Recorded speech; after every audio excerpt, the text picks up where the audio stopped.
this is Ileana and I am going to present to you my video response to this beautiful layout by Jen Stokes, who has set a challenge to scraplift her over on her really cool YouTube channel Scraps by Jen, so go and check it out. I've chosen two pictures that are nothing like hers, so she's got some gorgeous scenery pictures and I have some gorgeous people in my life. That's my mum and her partner Rob.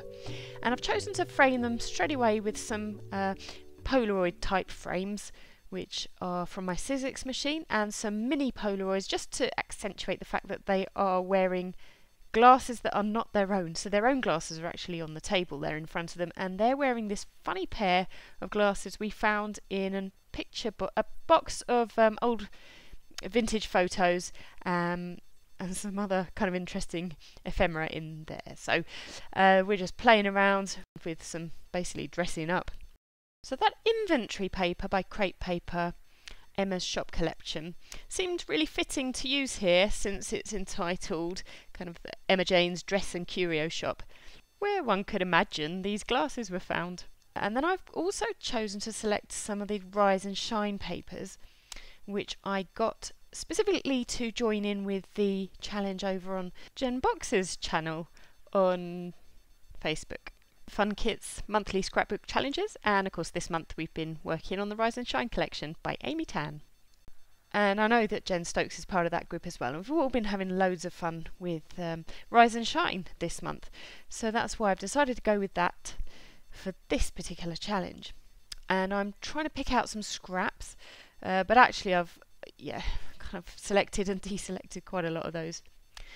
So you'll see finally which ones I have chosen to go with, and I decided also to ink up the edges just with a bit of grey chalk ink. Jen Stokes herself inked hers with a nice pumice stone ink from Tim Holtz, but so anyway, I've just went with what was to hand and gluing and committing some of these scraps now. And those which weren't scraps I've cut right into so that I can use the middles for some future layouts, just because that's how frugally I like to play it. And I know it's just glue, and perhaps glue is glue, but I really wanted to try that Tombow Mono Aqua. And it's okay, you know. By the way, you might have noticed that I've deliberately kept some of the, I suppose you call branding strips even in the small, just because I thought they added a little bit of interest as well. So that yellow border up top, as well as a kind of greenish border down below, just flipping them up and down, all to kind of give it a chopped up interesting look.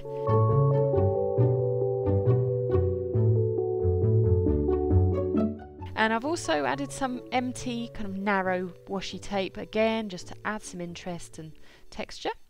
Talking of which, that's some texture paste that my mum actually created with her own recipe.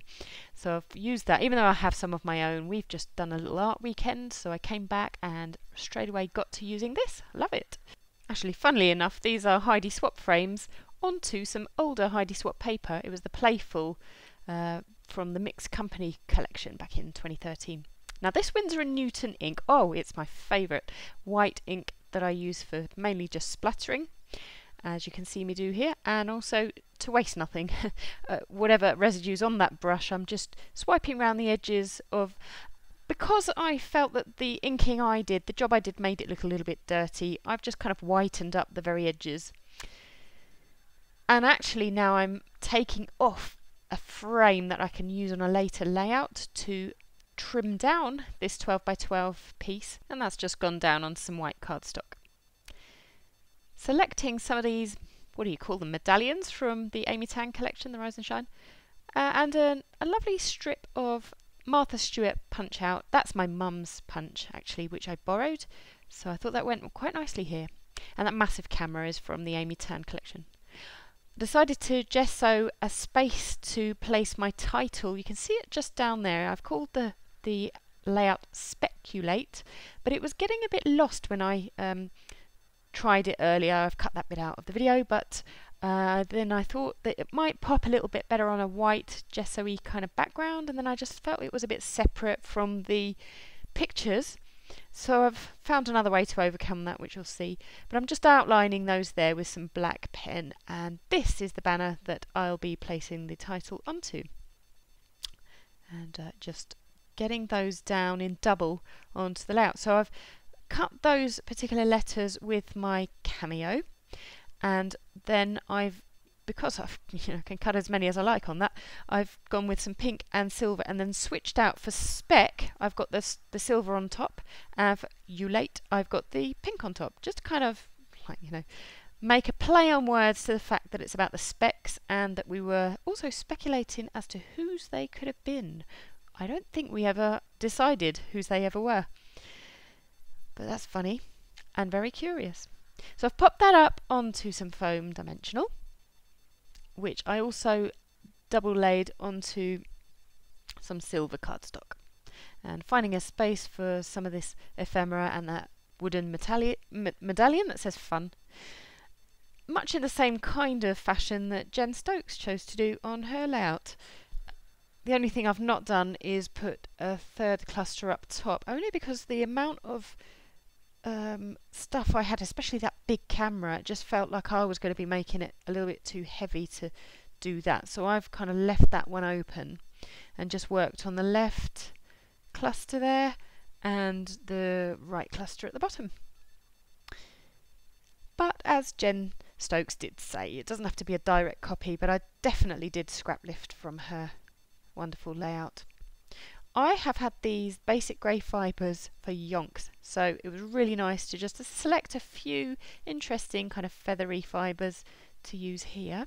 So I've gone with a kind of pink one to tie around that wooden label up there, and then I'm going to be just layering a tiny little bit under the Speculate banner in a kind of pinky bobbly bit that ombres through from yellow to pink, and I just thought that looked really nice, so you'll see me do that in the blink of an eye later. So kind of in no particular order, I'm just committing down some of the ephemera. Didn't use that silver cloud, so I'm just taking that out of the position, and there I go with that piece I said I would from the basic grey fibres. And it doesn't really show an awful lot, it's just a slightly little interesting piece of texture there in the colours of the page.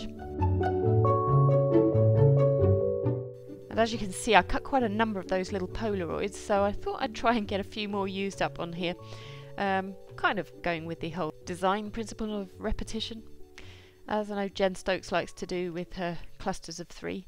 So I'm just cutting that one down to size so it looks like it's tucked in, and of course, which it would have been had it not been such an afterthought. And the other frames, the small ones that are just on the edge there, I'll be placing those two underneath the banner to kind of go with a bit of a diagonal formation all in all. I just thought they look quite sweet tumbling down there. And of course, the more I layer on, the more I realise I've actually covered quite a lot of the background texture paste and spray, as I knew I would, but I just wanted that to peep out the edge anyway. And that's to kind of emulate the fact that when Jen did her background, hers was very much a mixed media, kind of inked, and it looked really cute. So now I'm just going ahead with some of the journaling, and I, in the middle of this, had to interrupt it to look at the name of who I was trying to talk about, so you'll see me do that. And the journaling, just for interest, I will read, which begins directly under the title Speculate. Whose? We can but guess.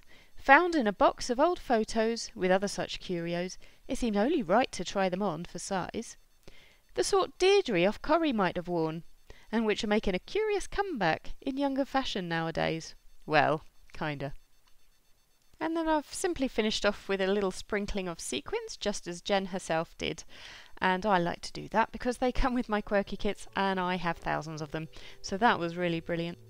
And just to encourage you, if you haven't already checked out Jen Stokes' channel over on Scraps by Jen, and I'll put the link below, please go ahead and do so. You'll find loads of inspiration on there, and I'm sure you are just in time to play along with that challenge by the 1st of June. And all that leaves me now to say is thank you so much for watching, and I'll see you again soon. Bye!